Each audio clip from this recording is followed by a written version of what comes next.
Você provavelmente viu o título do vídeo e deve estar se perguntando se eu tô defendendo o Álvaro Pacheco. A minha resposta é não. Eu não tô defendendo o Álvaro Pacheco. Mas eu acho que o problema vai muito além dele. Pra mim, o problema é exclusivamente do elenco. Exclusivamente acho que é uma palavra forte também, mas assim, gente, o coletivo pesa muito mais do que o individual. Eu sei que em 3 jogos do Álvaro a gente não viu nenhuma evolução no time. Vou fazer uma comparação aqui de quando o Ramon chegou, né? Que assim que o Ramon chegou, ele deu um novo ar para o time. A gente viu uma evolução no primeiro jogo que ele comandou, que se eu não me engano foi contra o Atlético Paranaense. Mas existia uma diferença. Já no primeiro jogo, o Ramon teve o Medel à disposição, que foi um cara que chegou praticamente junto com ele e, né, enfim, um cara super importante naquela campanha. Nos próximos jogos ele teve Paulinho, ele teve Verratti, ele teve a galera toda que chegou no segundo turno ali e fez total diferença. Diferente do Álvaro, que só teve desfalques desde que ele chegou nesses 3 jogos, entendeu? Então, assim, o time é ruim. Ponto. Todo mundo concorda. O técnico não é lá grandes coisas, concordo também. Só que eu acho que culpar só ele e pedir a demissão, eu não sei se isso é uma escolha certa, porque vamos demitir o Álvaro e vamos trazer quem? A pessoa que vier vai fazer diferença com esse elenco? Essa pessoa vai fazer Galdames, Léo Pelé, Maicon, Sforza, Adson, Rossi jogar bem? Não vai. Então, assim, eu acho que um processo de mudar o técnico é muito pior, porque você vai trazer um cara que não conhece o time do Vasco ainda. Um cara que tem que se adaptar. E vai trazer esse cara já numa fogueira, com o barco afundando. Então, assim, a pressão é muito maior. Eu acho que recomeçar, né, voltar do zero, quando um técnico chega de novo, é ruim, é pior. Eu não sei, eu acho que isso às vezes atrapalha. Só que eu também sei que não tem evolução e não tem perspectiva de melhora com o Álvaro Pacheco no comando. Então eu fico muito dividida, porque eu sei que se o Álvaro permanecer, não vamos ver evolução. Mesmo ele não tendo 90% da culpa, tá? Mas e se o cara que vier, dependendo, faça o Vasco conseguir os 45 pontos e se mantiver na Série A? Infelizmente é a nossa meta hoje. É triste falar que essa é a nossa meta, só não cair, porque é um elenco que custa 300 milhões de reais. Para um elenco que só não tá na zona de rebaixamento pelo resultado dos outros times, não pelo seu.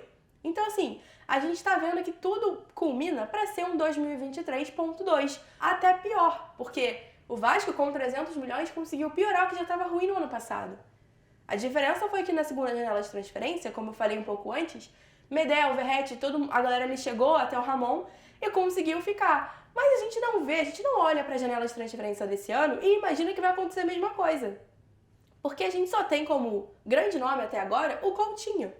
Porque até as pessoas que o Coutinho quer trazer junto, como o Souza e Alex Teixeira, a gente entende que do que tem hoje eles são melhores, mas não são os ideais. São jogadores velhos, que a qualquer momento podem, por condicionamento físico, lesão e tudo mais, podem prejudicar o Vasco. Então, assim, a diferença pro ano passado é que esse ano tudo se culmina para ser pior.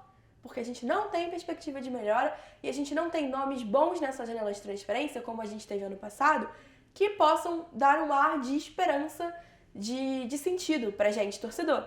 Então, a situação é bizarra, tá? Falando mais agora do jogo de ontem, 0x0 contra o Cruzeiro, um dos piores jogos que eu já vi do Vasco. 2 times ali que não jogaram nada, 2 times ali que não conseguiram criar, não quiseram criar, não foram capazes de fazer o mínimo, jogar futebol. Gente, não vejo o Vasco ganhando do Cuiabá, que dizem que já tá rebaixado. Não vejo o Vasco vencendo do Vitória no segundo turno, porque por um milagre de Deus venceu no primeiro. Não vejo vencendo de ninguém. Para mim, o Vasco tem o pior time do Campeonato Brasileiro. E volto a dizer, só não estamos na zona de rebaixamento nessa rodada por causa dos outros resultados. Então a gente tá aqui reclamando, pedindo, cobrando, porque a gente sabe que o Vasco não merece estar sendo representado por esses caras. Por Léo Pelé, Maicon, Sforza, Galdames, Cleiton, Rossi, Adson. Cara, não dá, não dá. Álvaro Pacheco também não dá. Mas é o que temos pra hoje, né?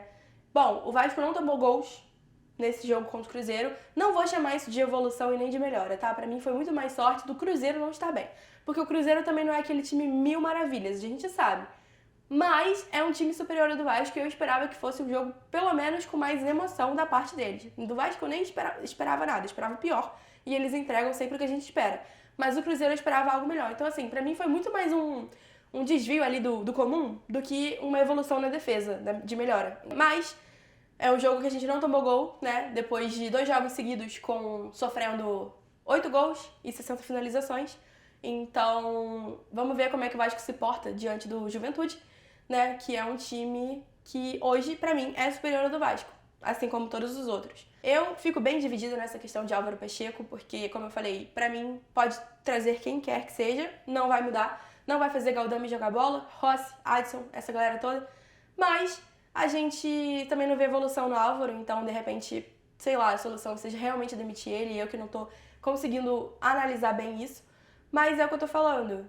Todo um processo envolve a contratação de um técnico novo. E até o técnico chegar, quantos jogos o interino vai assumir? 4? 5? 2? É um processo. Nesses 4 jogos, supondo, tudo pode acontecer, cara. A gente ou se afunda muito mais e a situação pro técnico novo fica muito mais difícil, porque é isso, né? O Vasco, quando muda de técnico, muda sempre numa bomba, num navio afundando.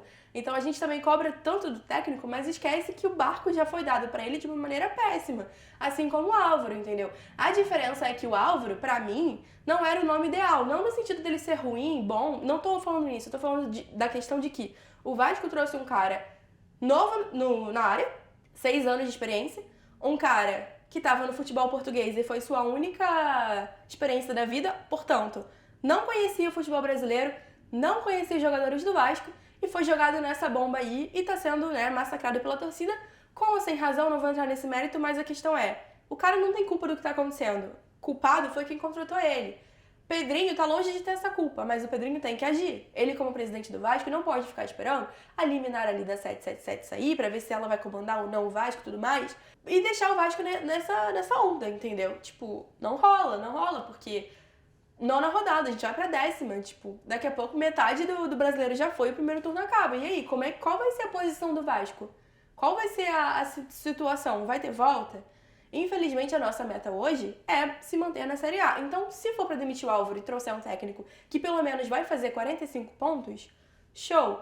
Infelizmente, é triste admitir que essa é a nossa meta, porque esse time, como eu falei, custou 300 milhões de reais. Então, você investir 300 milhões e a tua meta do teu ano ser ficar na Série A porque você não foi capaz de, com 300 milhões de reais, montar um elenco digno de brigar lá em cima na tabela, no meio, quem quer que seja, brigar por alguma coisa, é bizarro, é humilhante. Só mostra o tanto de incompetentes que geriram e gerem o Vasco, sabe?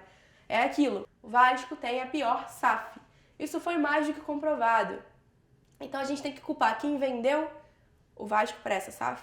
A gente tem que culpar quem fez o Vasco precisar ser revendido. Quando anunciado que o Vasco vai ser vendido para uma SAF, a gente, torcedor, fica o quê? Esperançoso, porque a gente sabe que se o Vasco se permanecesse associativo, provavelmente nem na Série A estaríamos e quiçá na Série B, porque, enfim, a gente viu como foram os últimos anos do associativo. Porém, quando a gente olha a SAF, né, parece que o associativo tá ali ainda, porque as atitudes, as escolhas, as contratações, as demissões são a mesma coisa que o Vasco associativo fazia. Fica aí nosso sentimento de um dos piores elencos que o Vasco já teve. E isso é bizarro, tá? Porque apesar de ser um elenco horroroso, tem umas peças ali que são boas e funcionam. Léo Jardim, Verratti, Payet, Piton não tá numa boa fase, mas quando tá, joga bem. Quem tá ali pra jogar com eles são esses caras que a 777 aprovou. Lembrando que essa mesma empresa recusou Scarpa e Alan. Não que eles sejam craques, mas assim, tu recusar eles e aprovar Adson, Clayton e companhia é reflexo do que o Vasco tá passando hoje em campo, né? Coutinho provavelmente vem aí nessa janela de transferência, mas ele não vence esse jogo sozinho. Não adianta só trazer ele. Não adianta trazer ele, Souza e Alex Teixeira e deixar a zaga do jeito que tá. Bom, esse foi mais um vídeo aqui que eu trouxe, um desabafo, né? Afinal, é só o que eu posso fazer, desabafar e lamentar, porque o Vasco não me dá um pingo de alegria, uma situação que eu possa estar aqui falando de coisas boas, de uma evolução, não tem. Mas, tamo aí, seguimos.